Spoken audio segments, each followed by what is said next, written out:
Solar విద్యుత్ వినియోగంలో ఆంధ్రప్రదేశ్ ప్రభుత్వం తాజాగా జమ్మలమడుగులో ప్రారంభించిన అతిపెద్ద ప్రాజెక్టు ఇప్పుడు రాష్ట్ర వ్యాప్తంగా చర్చకు దారితీసింది.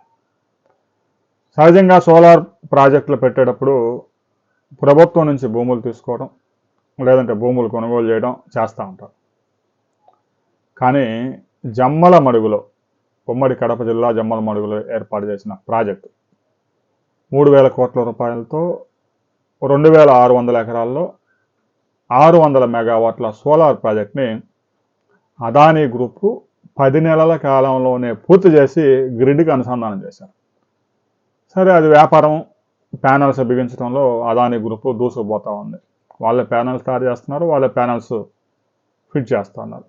అయితే ఈ ప్రాజెక్టు యొక్క ప్రత్యేకత, ప్యానల్ పైభాగంలో పడే సూర్యరశ్మినే కాకుండా సూర్యరశ్మి భూమి మీద పడిన తర్వాత రిఫ్లెక్ట్ అయ్యే ప్యానెల్ కింద భాగంలో పడే సూర్యరశ్మిని కూడా విద్యుత్తుగా మార్చే కెపాసిటీ ఆ ప్యానెల్స్కి ఉంది.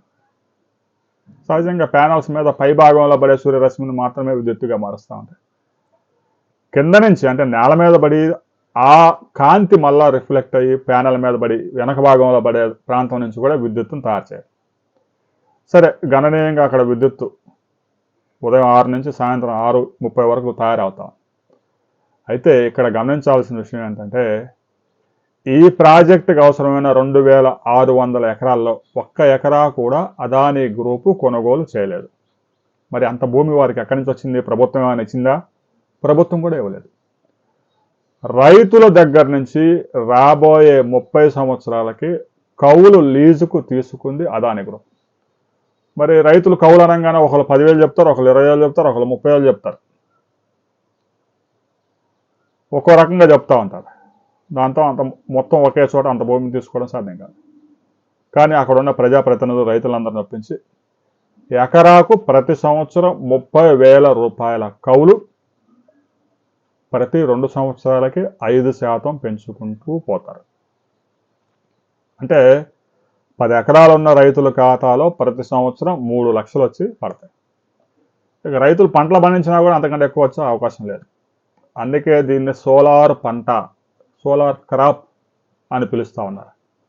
రైతులు పంటలు పండించడం కన్నా కూడా సోలార్ విద్యుత్ ఉత్పత్తి చేసుకునే కంపెనీలకు భూములు లీజుకి ఇస్తే పెద్ద ఎత్తున ఆదాయం వస్తుంది.